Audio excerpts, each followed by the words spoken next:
90,000 تنخواہ لینے والا افسر جب 8,000 مہینہ کمانے والے کسی مزدور سے رشوت مانگتا ہے نا، اس وقت انسانیت کا جنازہ نکل جاتا ہے اور ظالم کچھ تو رحم کر لیتا اس غریب کی غربت پہ۔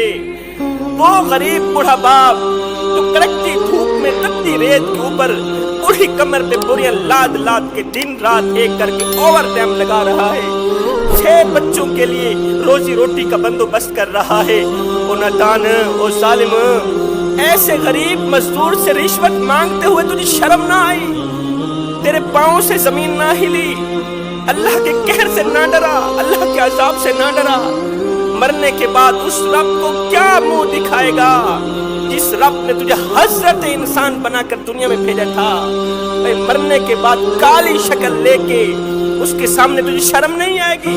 جس رب نے تجھے خوبصورت شکل دے کر دنیا میں بھیجا، کالی شکل لے کے اس مالک کا سامنا کرتے ہوئے تجھے شرم نہیں آئے گی؟ صاحب نماز کی بہت بڑی فضیلت ہے، نماز پڑھنے سے بہت زیادہ ثواب ملتا ہے، نمازی کو اللہ تعالیٰ بہت بڑا مقام دیتا ہے۔ روزہ رکھنے کی بہت بڑی فضیلت ہے، روزے دار کو اللہ تعالیٰ بہت بڑا مقام دیتا ہے۔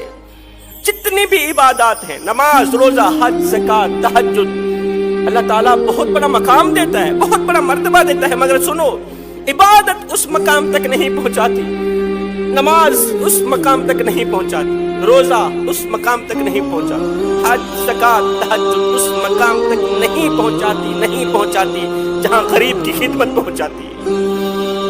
عبادت اس مقام تک نہیں پہنچاتی۔ حضرت سیدنا علی المرتضیٰ شیر خدا کرم اللہ وجہہ الکریم نے فرمایا اگر کوئی بھوکا روٹی چرائے، روٹی چوری کرے، بھوکا شخص جو 3 دن کا بھوکا تھا روٹی چوری کرنے پر مجبور ہو گیا، اگر وہ ایک روٹی چوری کرے تو چور کے ہاتھ کاٹ دینے سے کہیں زیادہ بہتر ہے وقت کے حکمران کے ہاتھ کاٹے۔ ایسے چور کے ہاتھ کاٹنے سے کہیں زیادہ بہتر ہے وقت کے بادشاہ کے ہاتھ کاٹے۔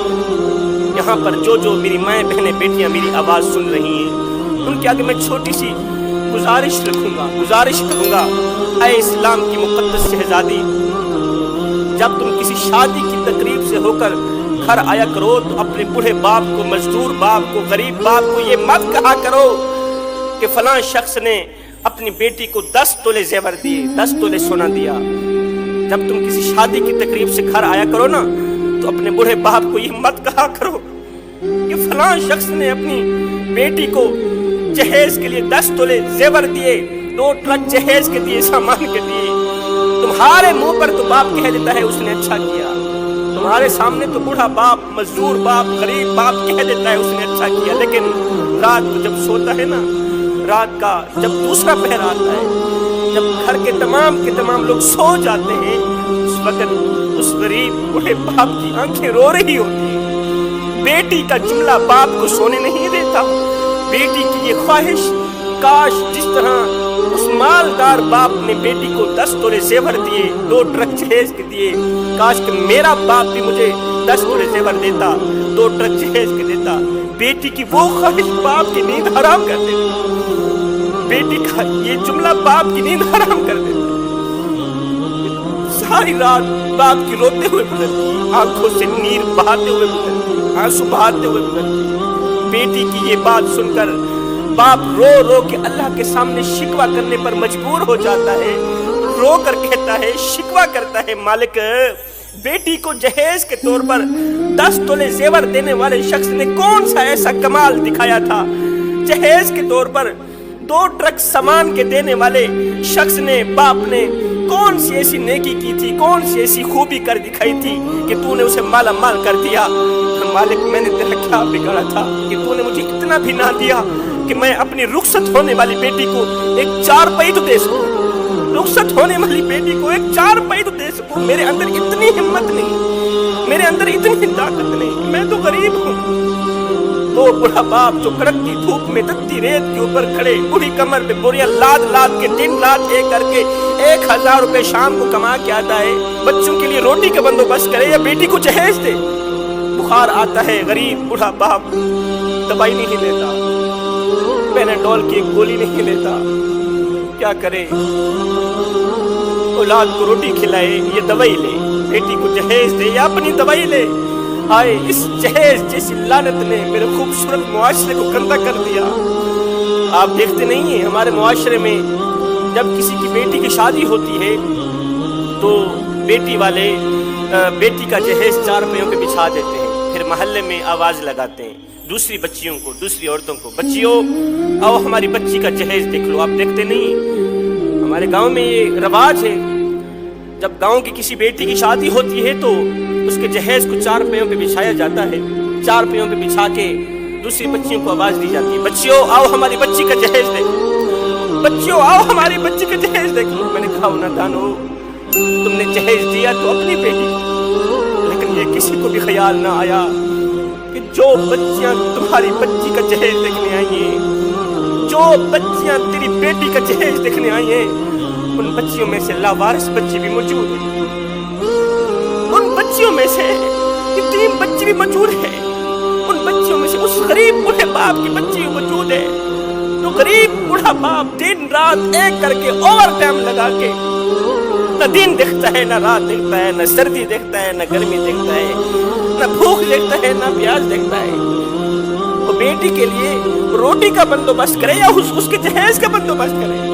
خدا را کچھ تو رحم کرو، کریم آقا کی غریب امت کو جینے دو۔ وہ غریب جس کو میرے کریم نبی نے فرمایا تھا، او میرے غریب میری امت میں سر اٹھا اٹھا کے چلنا، غریب میری امت میں سر اٹھا اٹھا کے چلنا ہے۔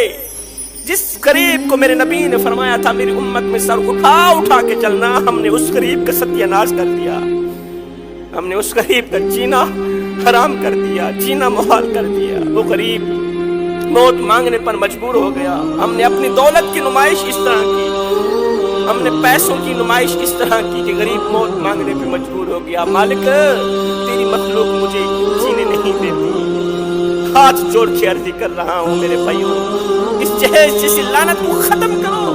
یہاں پر میں آقا کریم علیہ السلام کا ایک رلا دینے والا فرمان سنانا چاہوں گا، ضروری سمجھوں گا۔ میرے کریم نبی نے فرمایا تھا، او صحابہ جی یا رسول اللہ صلی اللہ علیہ وسلم، میرے نبی نے فرمایا کسی یتیم بچے کے سامنے اپنے بچے سے پیار نہ کرنا، اس سے یتیم کا دل دکھے گا، یتیم کو مرا ہوا باپ یاد آئے۔ او صحابہ کسی بیوہ عورت کے سامنے اپنی بیوی سے پیار نہ کرنا، اس سے بیوہ عورت کا دل دکھے گا۔ فرمایا او صحابہ کسی غریب انسان کے سامنے اپنی دولت کی نمائش نہ کرنا، اس سے غریب کا دل دکھے گا، غریب اللہ کے سامنے شکوہ کرنے پہ مجبور ہو جائے گا۔ ہے روٹی امیر شہر کے کتوں نے چھین لی، فاقہ غریب شہر کے بچوں میں بٹ گیا، چہرہ بتا رہا تھا کہ اسے مارا ہے بھوک نے، حاکم نے یہ لکھا کہ یہ کچھ کھا کے مر گیا۔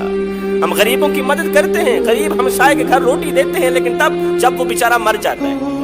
آپ دیکھتے نہیں ہمارے محلے میں جب کوئی خودکشی ہو جاتی ہے، جب کوئی مر جاتا ہے تو پھر ہم سارے محلے والے مل کر اس مرنے والے کے گھر پوری فیملی کے لیے کھانا پہنچاتے ہیں، پوری فیملی کے لیے کھانا پہنچاتے ہیں۔ میں نے کہا نہ دانو، مرنے والا روٹی روٹی کرتا مر گیا، مرنے والا 3 دن کا بھوکا تھا، آخر مر گیا۔